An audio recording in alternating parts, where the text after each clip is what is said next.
Good evening, everybody, and welcome to Sparks Africa. We are about celebrating African excellence by way of doing so to inspire the next generation of achievers.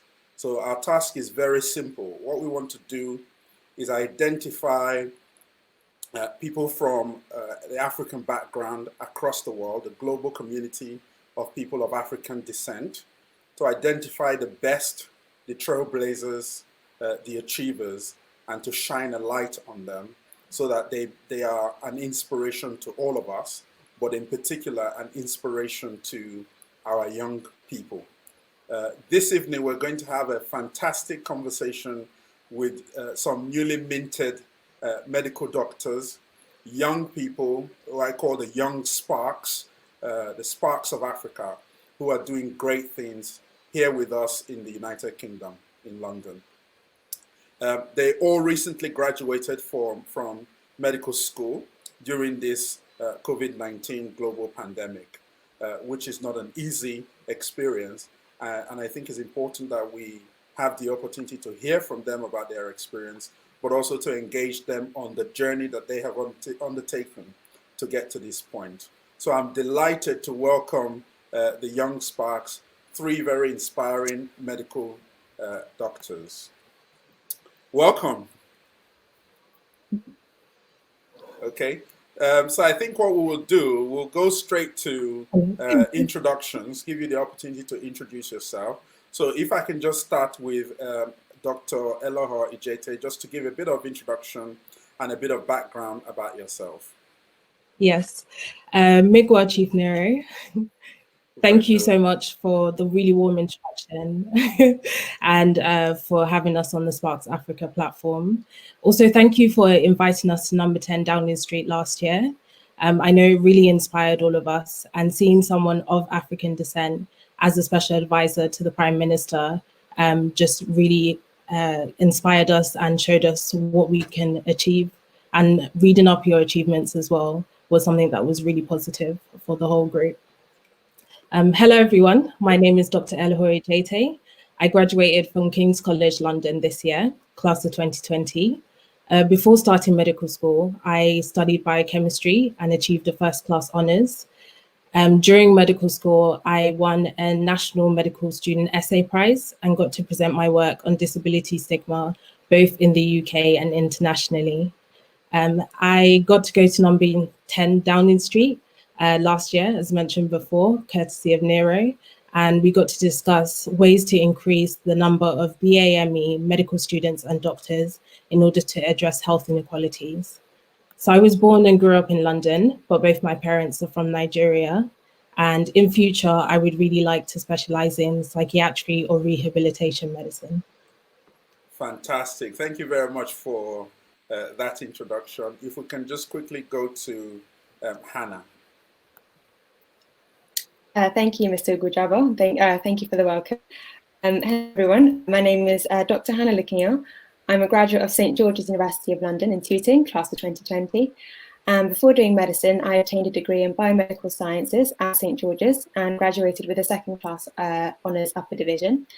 I was fortunate enough to be part of the group that was invited to number 10 Downing Street. And during my medical school years, I was the president of the Athena Swan Student Network at my university. My parents originate from Nigeria. However, I was born and raised in London. And for the future, I'd like to specialise in obstetrics and gynecology and potentially go into medical education. Great, thank you so much. And last but not least, if we can go to Skukura.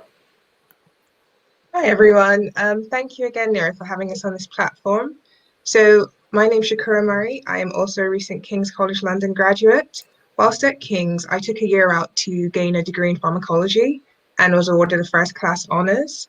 In that year, I was also a recipient of the King's Leadership and Professional Skills Award.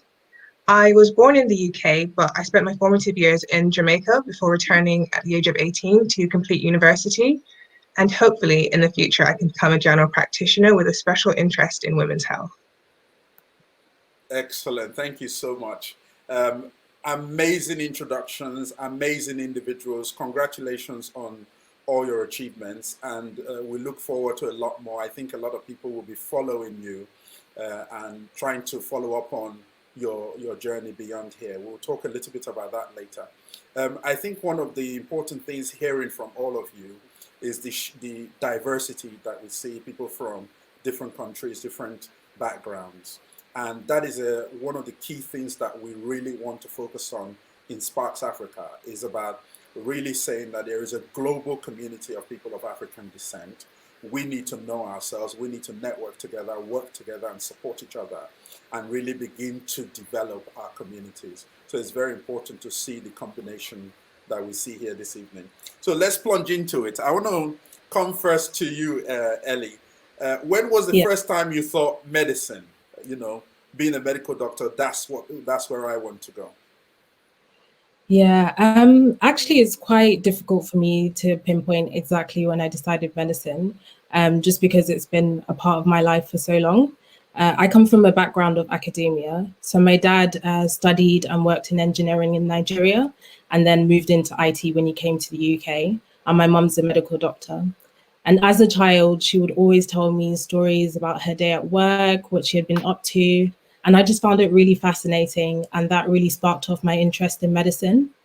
And my mom has a disability and she's a wheelchair user. And as her carer, I would accompany her to hospital appointments, and seeing how the doctors not just cared for her health, but other aspects of her life as well, really inspired me to enter the profession. So I did my GCSEs and my A levels, and I got the grades, but I didn't get in the first time round I applied. And I was really upset, but I didn't let it deter me. And a few years later, I tried again and I got into medical school. Now I'm a doctor. Fantastic. Again, congratulations. I think that's a fascinating story. It would be good to hear from the two of you as well. So, Skukura, maybe you can just share a little bit about why you thought medicine was the right choice for you. Yeah, so I think it started really early, actually. My mum used to buy me these children's encyclopedias, and I was so interested in facts. I just wanted to impress people with the facts and the knowledge that I knew. And that quickly turned into me reading her BMA A to Z Family General Practice Guide. And I'd use it all the time. If someone was sick, I'd go straight to that book and say, what's wrong? What do they have? And can I find this in that book? And growing up, I thought, I've always loved medicine. It's something practical, and I've loved chemistry, I've loved biology, and I've tried to combine that all, and that's why I chose medicine. Great, thank you so much. Hannah, if you can share your journey, that would be great. Yeah, we'd love to. So my story is a little bit different to the other two. I essentially decided to do medicine a little later. Like a lot of people decide to do medicine from the day they're born and are born with a stethoscope in hand. It was actually my biology teacher who suggested I should be a doctor, and actually I'd make a good doctor. At the time I was quite equivocal as to what I wanted to do. So I kind of took her advice and thought, okay, I'll get some work experience. And seeing the doctors kind of on the wards and kind of seeing the way they kind of put their clinical knowledge as well as their human kind of intuition and human interactive skills just really inspired me and made me think, actually, I really want to be able to do this. And I just felt that my skills kind of fitted in with medicine. So, yeah. Great. Thank you so much for that. I think what's really fascinating is that there are young people like yourselves who are living in some of the most deprived communities across London, across the country, who look like you and who may feel that the opportunity to go into medical school is not for them. So it's great to share your story, and the fact that that's an inspiration to other young people, to parents who might think about ways in which they can get their young people involved.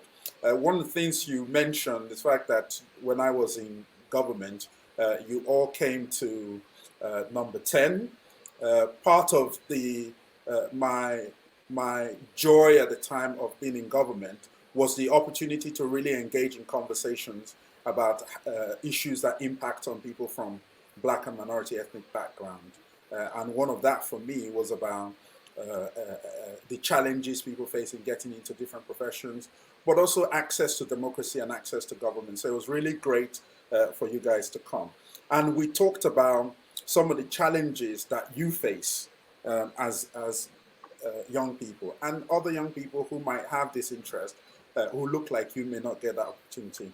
So Ellie, it would be good to just see if you were advising a parent who's keen to engage their young person in this line of medicine, what are some of those things that you think they should begin to think about? So I'd say there's quite a few challenges. I'll split them into three categories. So the challenges before medical school, once you get into medical school, and after you graduate. So one of the main challenges before medical school, I'd say, is the lack of belief. I think a lot of young people now don't actually believe that they can become doctors because they don't see doctors that look like them. This isn't a problem in countries like Nigeria and Jamaica, where majority of the doctors are Black. Another challenge I will talk about is just lack of information and resources. There's so many elements to apply to medical school. You have personal statement, interview, and entrance exams that if you don't get help with all those aspects, it's quite difficult to have a successful application. And then even when you do get into medical school, you're facing isolation as there's very few of you. I know there were plenty of times when I was on placement and I was the one Black medical student in a group of 25. And then the issues don't end once you graduate. So I know it sounds quite negative and there's a lot of challenges that I've listed, but it is something you can overcome. The three of us did. Fantastic, exactly. And it's very important that you are now here as role models for other young people to support them, that the challenge is not insurmountable. You're an inspiration to them and they can see quite clearly. I just want to go to Hannah for a second. In terms of your experience growing up, was there a specific person that you saw as a role model? Did you have that opportunity to engage with somebody that inspired you to want to pursue this particular line? So growing up, I didn't really have any role models who were medical doctors. And as I said, I did medicine because I felt like it was best suited to my skill set.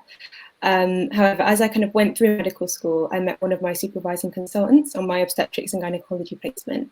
And she's someone who is just very sure in her knowledge and capabilities, and is just extremely passionate about women's health. She has an incredible way with her patients, and you can see that in the radical change in her patients who come in feeling quite nervous and worried, and you see them kind of slowly become more relaxed and more confident in the ability of their doctor as the consultation goes on.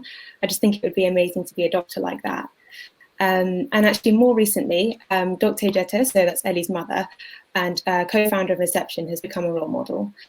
So despite the challenges she has due to having a disability and being a wheelchair user, she works full-time and in her spare time supports her daughter and the rest of us with career progression. And I think that's just something that's really worthy of emulation. And I just think, it demonstrates despite that one's personal challenges, one can contribute positively to society in a really meaningful way.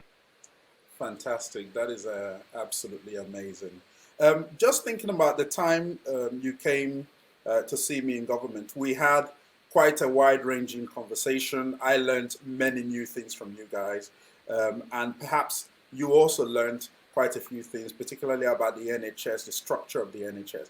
Are there particular lessons from that engagement that you want to share, Hannah, if you just continue? So firstly, I would just like to thank you so much for inviting us to 10 Downing Street. It was an amazing honour to meet you, and it was also really nice to see that the door was real. For some reason, I didn't think it was real. The visit definitely raised our profiles immensely amongst our peers in our medical schools. So yeah, thank you so much for that opportunity. I learned a lot about the NHS during that visit, but I guess one of the things that stayed with me was the importance of taking up positions of leadership, such as becoming medical directors in the NHS. This was something I had never really kind of thought about before, but it is really important because that's the only way we can really affect and bring in real changes kind of from a position of leadership. I also learned that there were lots of things I could do even from medical school that would prepare me for those roles, such as volunteering for third sector organisations, or even attending board meetings. I didn't know that I, as a medical student, was free to be able to do that. So that was the kind of main take-home thing that I took from the meeting. Great, thank you so much. We are live on Facebook, and many comments are coming through. Just a few things that people are saying, congratulating you for your achievement. Quite a lot of people saying you are all incredible. And so on and so forth. Just for our viewers, You will need to know that you have the opportunity to ask a question. You can direct it at all of them or one of them, and we will display your question on the screen for them to answer. So thank you. Just shifting a little. So you all graduated, I think virtual graduation for every one of you. During this global pandemic, which is an extraordinary opportunity, but also a little bit sad because you've worked hard all these years. You want the razzmatazz of a graduation hall and everybody there, your family there. But let's not talk about that. We're very happy that you did graduate. But I imagine that it couldn't have been that easy for you, especially now thinking about entering into the workforce at a time of a health emergency for the country. If I can go to Skukura, how do you feel about this fact that you are entering the world of NHS, our great institution, in this very time of COVID-19 challenge? Yeah, so for me, I've had mixed emotions about starting. There have been times where I'm like super excited because it's taken me 6 years to finish medical school, and I can finally say I'm a doctor. But I also didn't get the graduation, and we actually graduated 3 months early. And because of that, I still felt like I just wasn't quite ready. And I've actually been working now for 3 months as an interim foundation doctor, which is a bit of a stopgap before we are meant to start our job in August. And when I started, I felt physically sick, really, because I had this idea that we were going to be filling a gap, basically. The NHS, you've heard, is understaffed, they say, and COVID-19 probably only made that worse. So many staff are going off sick, and that means that those that remain are going to be overstretched. So I had this fear that I was going to be basically left alone to deal with sick patients or deal with COVID-19 patients, which I had no idea how to treat or what to do. But for me, my experience has been one of just so much support from my colleagues and my seniors. And then I realized I'm actually in a unique position to just absorb all the information that I can. There's no real expectation on me, but just to help and get in and get stuck in. And really, there's so many of us that don't know things, and we're going to learn together. Great, thank you so much for that. I think for me, it's personally just amazing that the bravery that you all display. I know we've been doing clap for carers and clap for the NHS, but it's really such an extraordinary thing to see young people plunged into the deep end, facing down this challenge of a very serious virus indeed. And I think I just want to check in with all of you. How are you coping? How are you feeling? Hannah, maybe share a little bit about what you're feeling about this particular time. So I guess kind of taking each day as it comes. Just trying to follow the guidelines as they come out and trying to keep in the know. I've actually been speaking to some current foundation year 1 doctors and people who are in the year above me at university who are working in this environment. And they said it's been scary and difficult dealing with lots of unknowns, which is kind of how I felt as well. But they've also said that they've never been more supportive in this time. I think people recognise that these are really strange and uncertain times, and that actually people might not be dealing with it as well as they would like. So I think people are really coming together to support each other, and that's actually been a massive comfort to me in preparing to start work. Great, thank you so much. Elohor?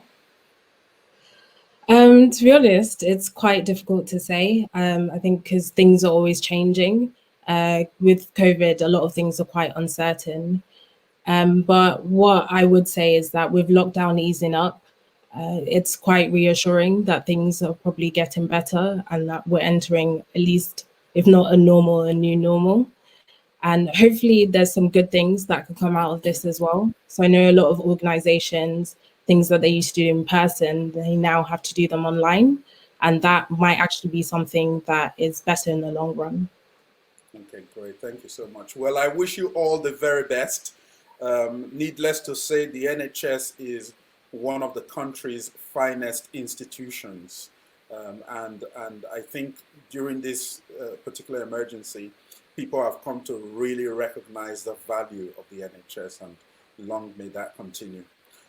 Just another question then. So one of the key things that came out of this pandemic, of course, we've had the death of George Floyd in the US and the Black Lives Matter campaign that has swept across the world.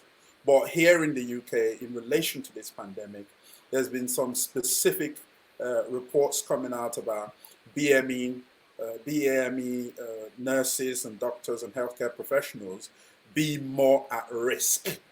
So my question, let me start with Skukura. What's your reflection on this, given that you fit into that category of being significantly more at risk from this virus? It's scary, actually, to think that, BAME individuals are at greater risk. And as a BAME individual, I'm putting myself at risk by going out. But more so as a young person and as a new doctor, hearing about the calls for former doctors and former staff members to return to work, I just wanted to get stuck in and do my part and just help out where I could. At work, though, it is always on the forefront of my mind. So I've tried to take extra precautions to stay safe. But also, I made a decision really early on to move out of my family home. They are also BAME individuals, and I didn't want to put them at any undue risk. So for me, I was scared for myself, but more so, I was scared for my family. Yeah. But these reports are necessary. And with these figures, we can act to make real change to ensure that the same thing doesn't happen again. Right, good. Well, I wish you all the best, and hopefully, please stay safe and take all the necessary precaution. We're just going to take a look at some of the comments, just in case people have questions for you. Yep, there is a question, and I will put this question to Ellie. How many years does it take to complete the medical program? So medical school is 5 years. And then a lot of medical schools, they offer an intercalation year where you get to do a BSc in something outside of medicine. So that adds an additional year. So depending on which medical school you apply to, it will either be 5 or 6 years. Great.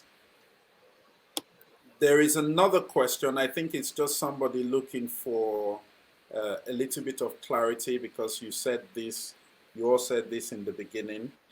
So Hannah, if you can just help us to just answer the question about which colleges did you attend, and are there particular colleges difficult to get into, especially for ethnic minorities? Hannah? Yeah. So in terms of which universities you went to, so I went to St. George's, University of London, that's in Southwest London, and Ellie and Skukura went to King's College London, which is actually in Southeast London. So we all kind of went to London universities. There are particular colleges difficult to get into, especially for ethnic minorities. I think it depends on what the universities are looking for, mainly, and what the universities are looking for, and whether you kind of fill those criteria. Unfortunately, there is a skewing of, the ethnic groups in some universities, and certain maybe more top universities, where actually you might find more white people than you would in another university, fewer black people than you would in another university.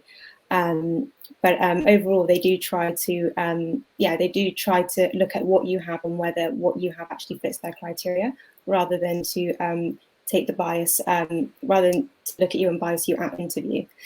Yeah. Okay, so other comments. This is just a comment that more black doctors will inspire black students, potential medics, to believe in themselves. So thanks, ladies, for being excellent role models for the next generation of black doctors. So I think that's an excellent thing to share as well. Now, we're going to pivot a little to another issue, which is that, so from my perspective, as you can see, everybody's congratulating you guys. It's fantastic. This first step that you've taken to become a doctor, you have succeeded. But the NHS is beyond just being a doctor as well. There's a whole range of hierarchy of roles within the NHS. And I think from my perspective, one of the discussions we had when you came to see me was about your potential to become the medical directors of the future. So we will be following your journey, and we hope that sometime in the future you will become leaders within the NHS, because we also need leaders at the top of the institution. We need that to reflect the communities that it serves. So it's very important, and we give you all the encouragement and all the support to aspire to those higher positions of leadership within the NHS. Now, also fantastic to tell everybody about something else that you are doing as a group of new doctors, which to my mind is absolutely the real story that we want to tell, the real fantastic story. We know how difficult it is to go through medical school. We know how challenging it is to do all the exams and focus on everything. But beyond that, you've gone ahead to set up a charitable entity, one starting off as a kind of a peer support for young people like yourself from the same background, supporting each other through this journey and sharing ideas and sharing experiences and sharing insights. So I think that's really great. But beyond that, this group is also being established to support young people who are thinking about this journey, parents who are thinking about this journey, to support them to build their understanding of the process. And I think that's fantastic. So I'm not going to introduce it. I'll leave it to Ellie, one of the co-founders of Inception Mentoring, to talk to us about what the program is and why you set it up. Thank you.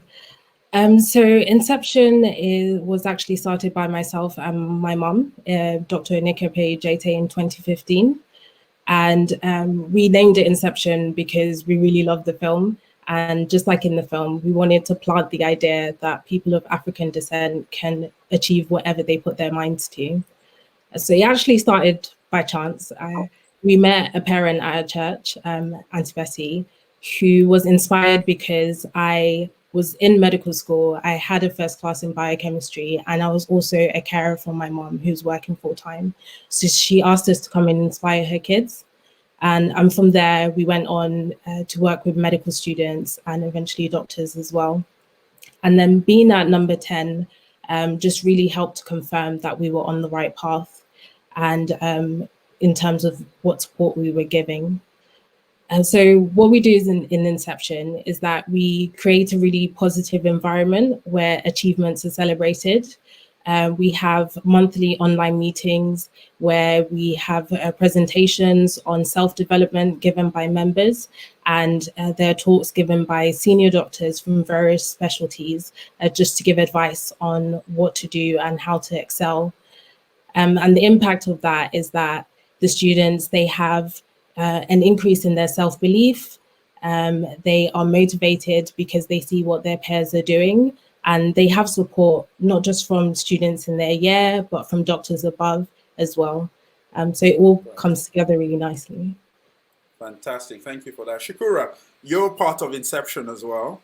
Maybe just share a little bit about your experience and what you aim personally to take from Inception, but also to give back. Sure. So I was unfortunately not a part of Inception when the visit to number 10 happened, but that didn't stop when I joined Inception, them sharing all they learned when they were there. And I think the main thing I learned from the visit and what they told me about it was the power of community and the power of putting us as a BME individuals in the right place and in positions of leadership. And also, it's so important, no matter how early you are in your career, to help those in the younger generation. I know that I haven't reached to a consultant level, but my experiences are of value.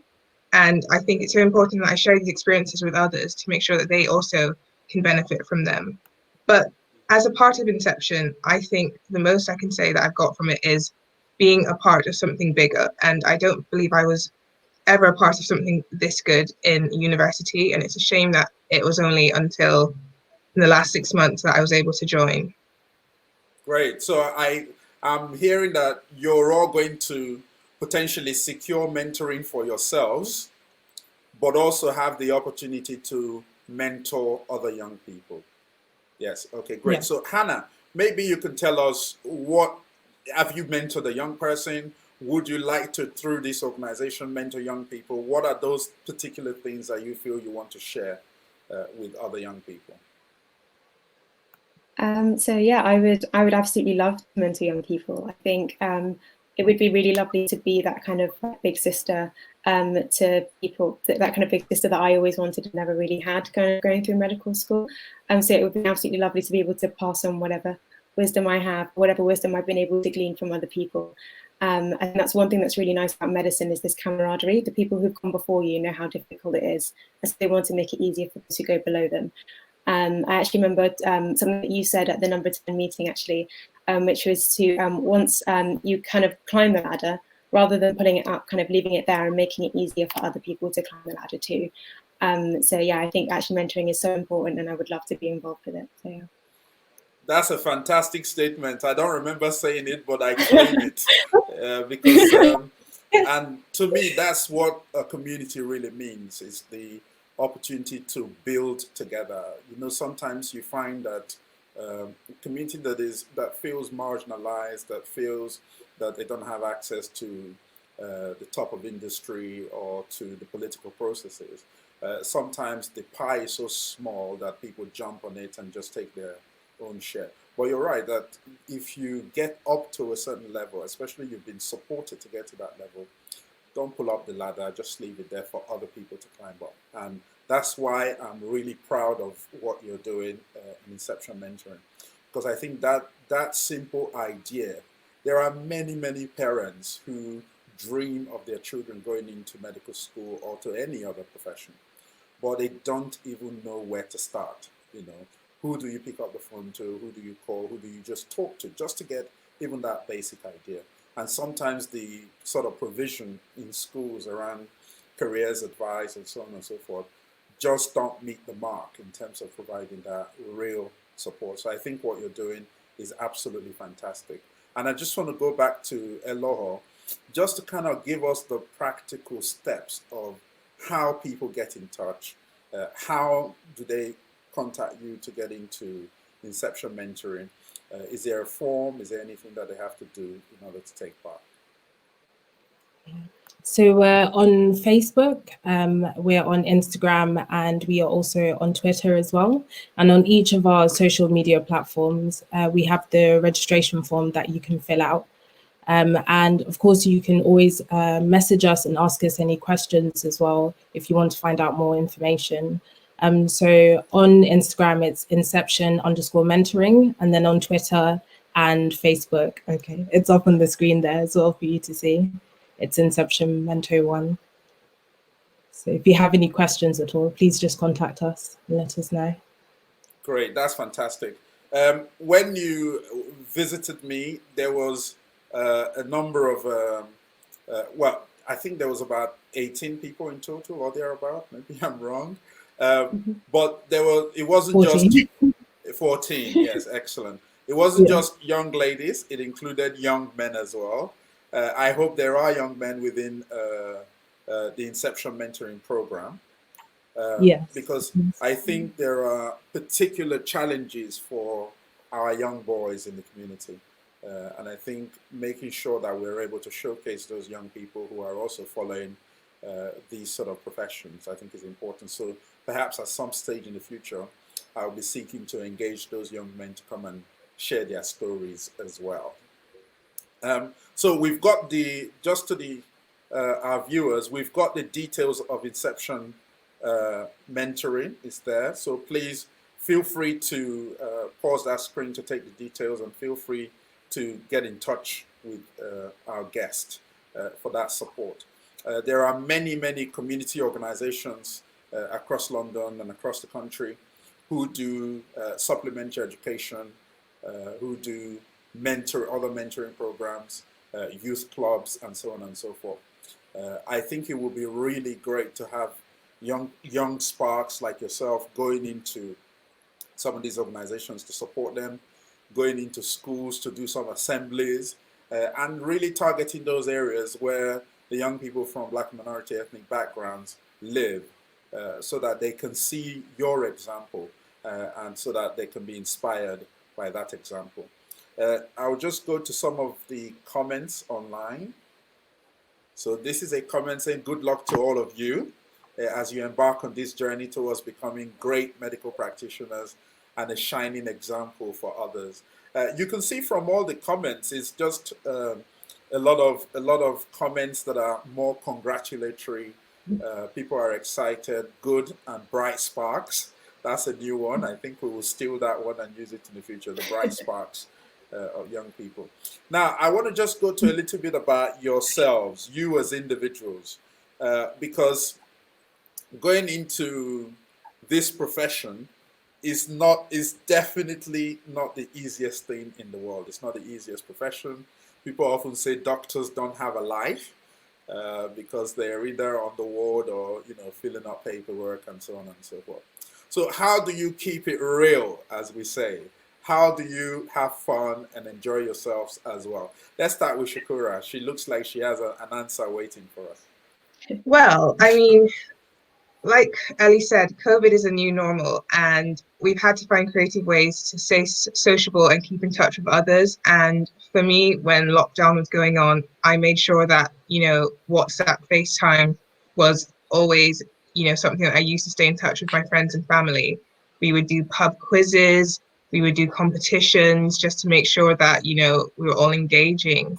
And even if you can't always meet up with friends and family, there are things you can do, like challenges.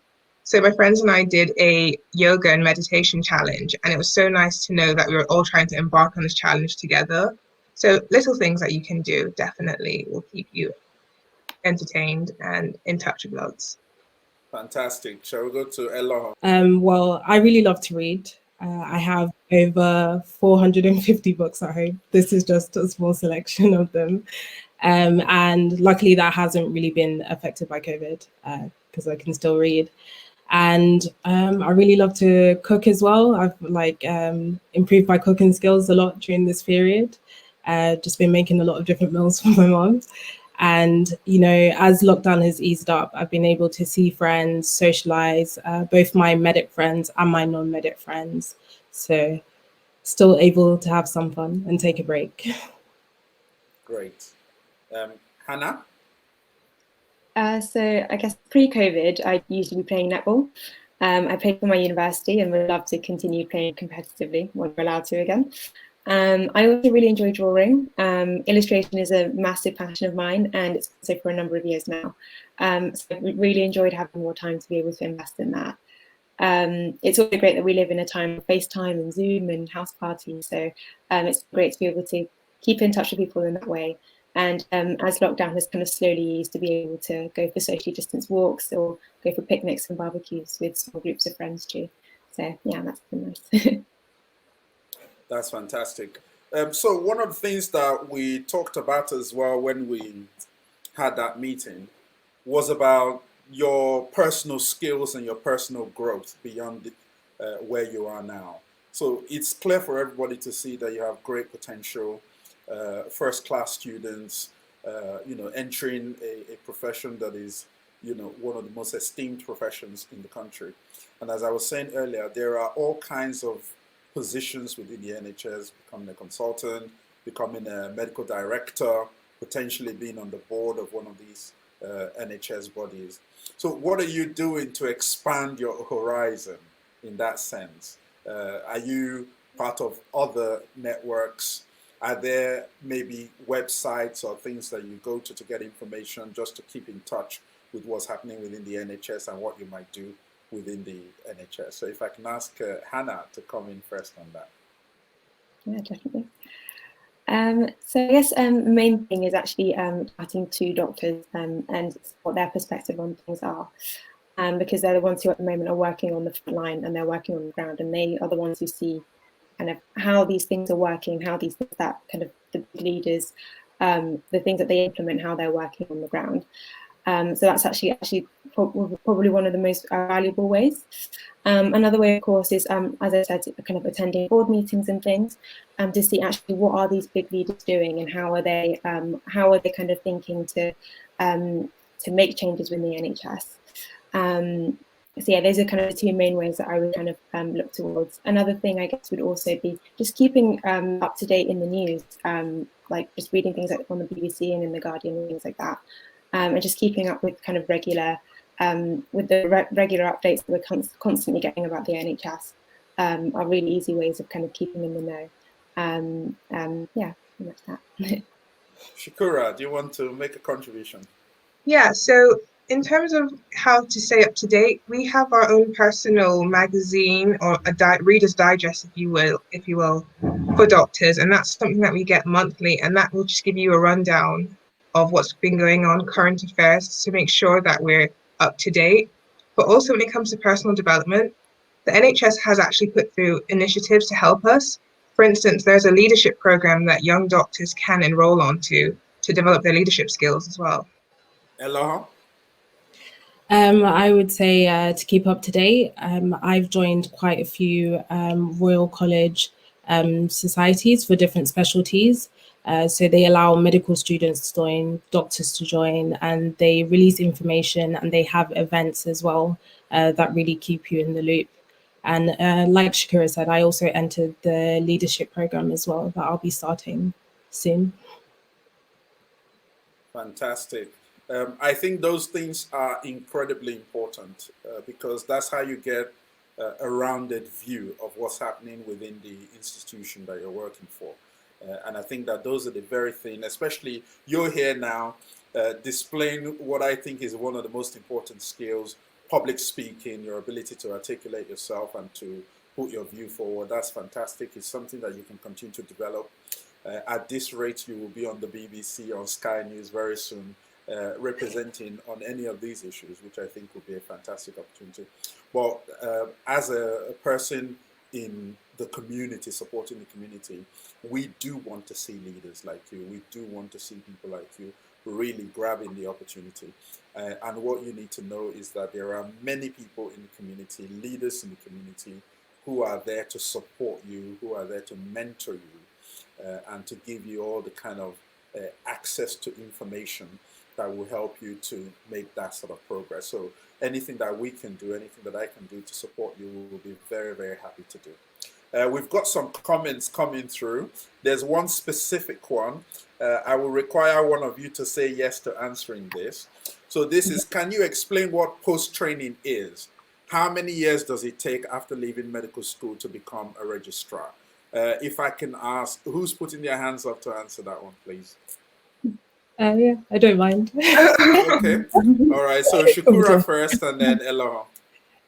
So if we're to take it back to medical school, you do 6 years, you do 5 years to graduate and become a doctor. And that's then the start of your postgraduate training. And that's what post-training is. And that can range anywhere from 5 years after medical school up to 8 and 10 years. And that all depends on the career path that you choose. So in terms of becoming a registrar, what a registrar is a doctor is a senior in that training pathway. So for instance, if they're on a 6-year course, that at the end of it, they become a consultant in cardiology, for instance, the registrar would be in year 5 and year 6 of that with an extensive knowledge of cardiology prior to becoming a consultant. So that's basically a gist of what post-training is. Great. Thank you very much. Elohor, do you have anything to add to that? No, I don't think there's much I can add to that. Skukura explained it very well. Like she said, it just depends on what specialty you choose. And then from there, it will determine how many years it takes to become a consultant. Okay, thank you very much.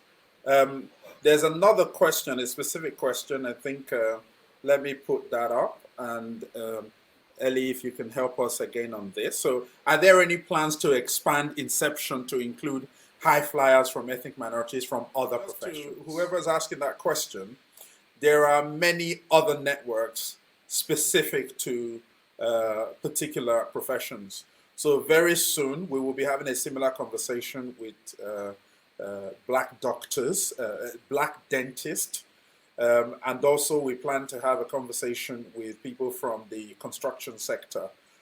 And there are a whole range of other networks that we'll engage with. So there'll be opportunities to hear from others If your project is unique to medical doctors and that's really your experience, I always say try and stick to that to make sure that you can have the best impact that you can within that sector. But of course, there's no harm at all in collaborating with other sectors. Last year, I brought together 50 networks from across industry together, BME networks from different organizations to talk to each other and see ways in which they can collaborate. So I see you guys also maybe keep to your specialism, but then potentially the opportunity to expand is about networking with others who are doing a similar thing within their professions. So I think that would be a great thing to do. Just going to more questions. So the rest of it, I think, is just a lot of congratulatory comments and support. There's a question here, I think you've kind of answered it, but maybe Hannah can just delve into it just a little bit more for the interest of this person. What do you do to keep motivated and stay productive for your stay productive in this challenging time? I think in your challenging line of work, especially during these trying times. Hannah, do you want to just say a few words in response? Yeah, I'd love to. Yeah, that's a fantastic question. It's the kind of the question that people are asking throughout medical school and throughout medical careers is how do you kind of keep that work-life balance without getting burnt out? I guess it is just important to know your limits and know actually when to stop working and when to rest and when to have time to have fun. Yeah, just knowing when to switch off and things. So when you come back from work, knowing that actually I can just let go of work and relax and enjoy home, you know what I mean? So there's kind of ways in which I do it. It's kind of like making sure I've got delineated work time and free time, if that makes sense. Another thing is also I do have a faith and definitely does sustain me in everything I do. I am a Christian. And that definitely that keeps me going and that keeps me motivated. That's what keeps me focused for most of the time. Yeah. Great. There's a further question. I think this question is probably coming from a viewer somewhere in Africa. Oh, by the way, on your answer, I thought you were going to say, I am absolutely motivated. I'm only just starting. Maybe ask me this question after 10 years and then I'll tell you. So there's a question from someone, and there is a counter question to this question. So it's an opportunity for a little bit of debate. The first question is, how would you advise doctors coming from Africa to take up a post here in the UK? Do you think it's a good thing the UK is brain draining Africa? That's the question. I will go to Elohor for that question. So I wouldn't be able to give proper advice on how to come from Africa to the UK, but in Inception, we have quite a few doctors who are supporting us, who've come from Nigeria and different countries and then come to work in the UK, my mum being one of them. So they would definitely be able to give you advice on that if you wanted to ask. And in terms of brain drain, I think it could be an issue. And there is a lot of migration of doctors and other healthcare professionals from Africa to Western countries. And that does mean that they don't have enough staff in those African countries to maintain that infrastructure. I guess there's maybe ways that Africa can find ways to maintain their doctors, find ways to get them to stay, incentives. Great, thank you so much for that. But this is a particularly important debate because one of the key things that we want to address in Sparks Africa is about how we can harness the power of the global African community for the development of Africa. And of course, for the development of other places that people of African descent live. And I think if I can maybe throw this question to Skukura, would you see yourself, I mean, it's a question for all of you, but let's start with you. Would you see yourself doing any sort of work around this area in the Caribbean, in Jamaica, or in Africa? Definitely. So I spent, like I said, my formative years in the Caribbean, in Jamaica, and that in a way is where my heart is. So unfortunately, because I've been removed from that system in terms of a doctor, I'd really want to complete my training first before hoping to return back to Jamaica. But that is something I really see myself doing in the future. And just to address the issue of brain drain, that's also an issue in the Caribbean as well. We see so many educated individuals recruited by the UK and the US.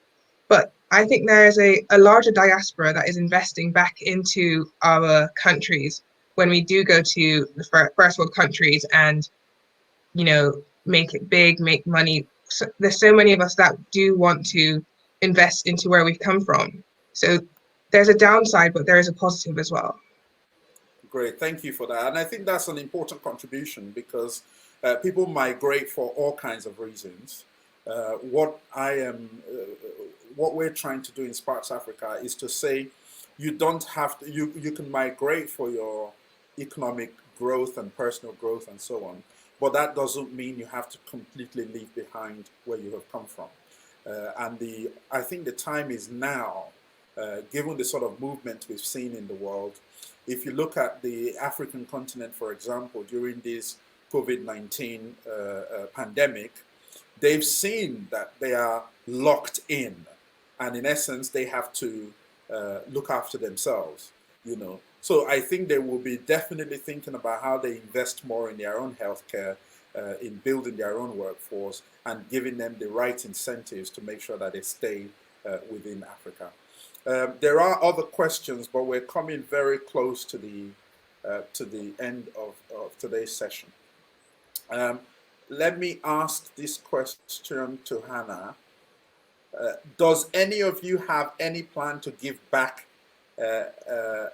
in terms of a working visit to Africa? Are you in touch in that sense? So Hannah, if you can just tell us what you're in touch with in terms of your relationship with Africa. So one thing that I would absolutely love to do would be to go back, well, not go back, but to go to Nigeria to work.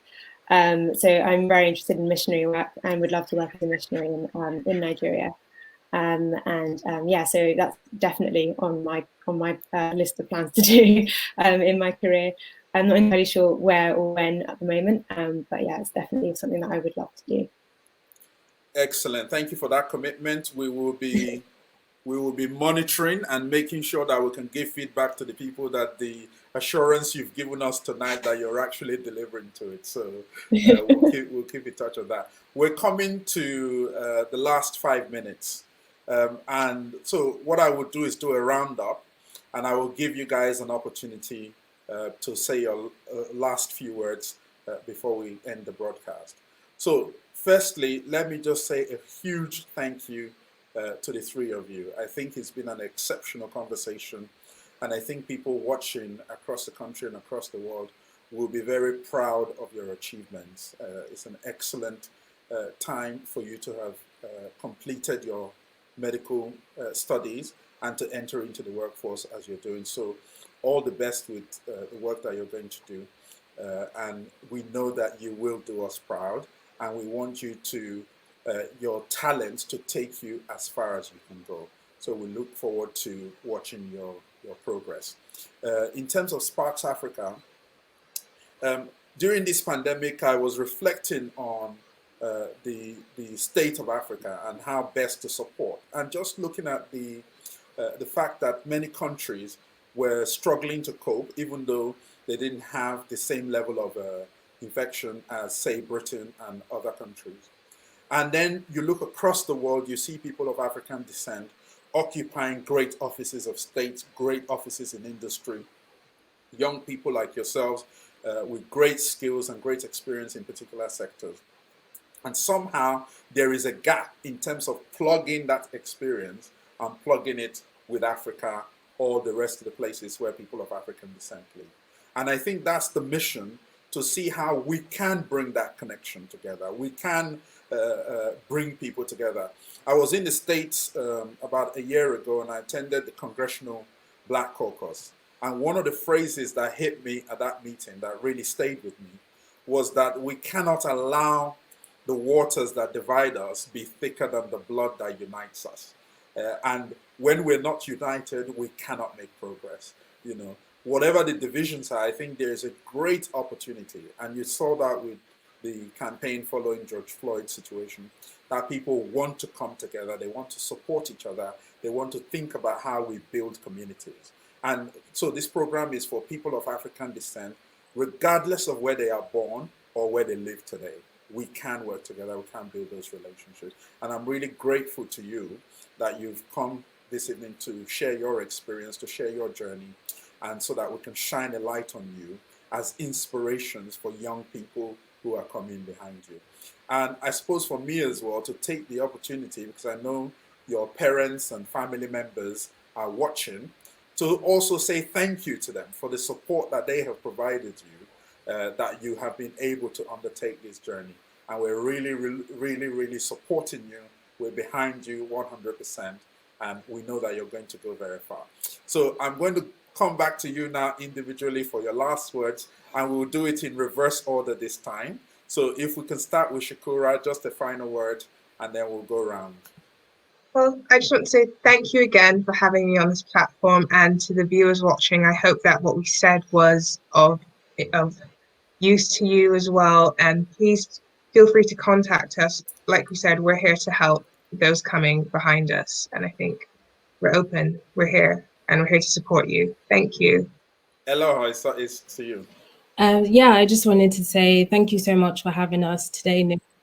And also that in Inception, we have a really good community of Black doctors that have been supporting us. My mom's younger brother, who's a doctor in America. So for people who are interested in going to America as well, and my mom's alumni group and people in other professions as well. So you would be joining that community, and we'd be really happy to have you.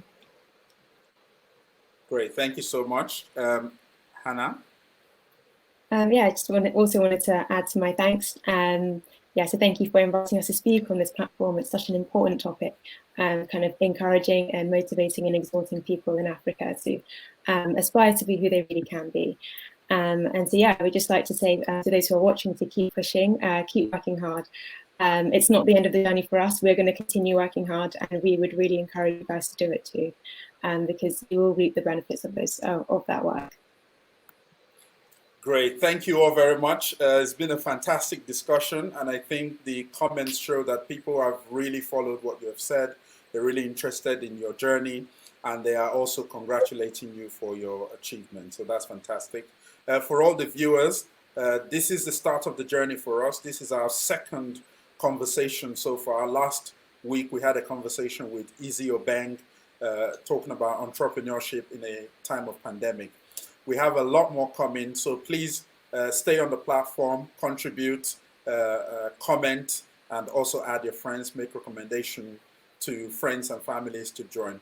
We want to build that community of people of African descent, as I said, regardless of where they are born or where they live today. We are one people, and we want to build that community support. So we look forward to continuing to welcome you to our conversations as we progress. So thank you all so much. You can join us on Facebook, on Twitter, on Instagram, and on LinkedIn. And you can also subscribe to our YouTube, where you can watch this video again and share these videos. So thank you all very much, and have a lovely evening.